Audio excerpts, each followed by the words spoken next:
Well, on the third day of the battle, and the battle only lasted 76 hours.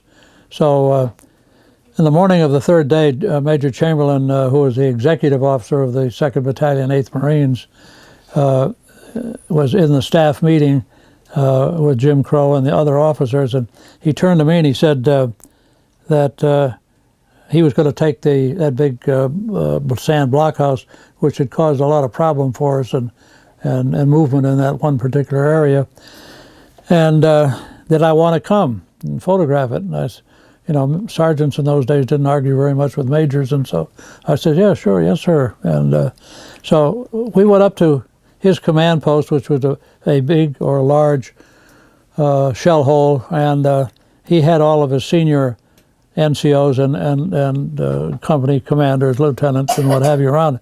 And they sat down and planned exactly how they were going to attack this blockhouse.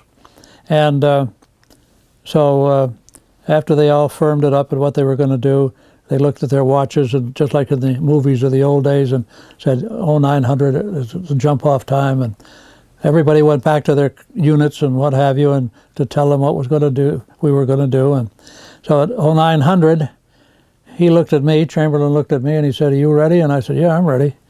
So he got up, and he stood up, and he waved his hand and said, follow me, in a loud voice. There was no firing going on at that particular time by anybody, and so his voice carried without any question.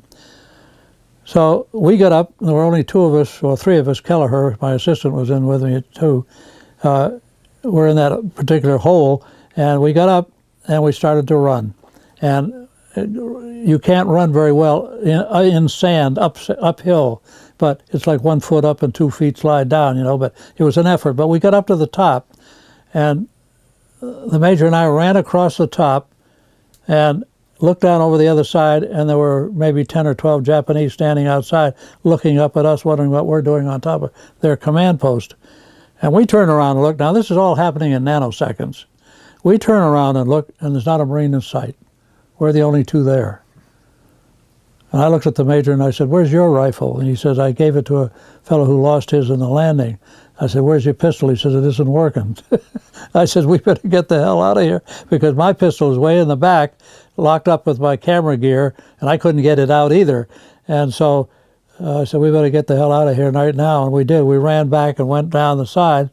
And as you can imagine, there was another meeting, which wasn't very kindly said.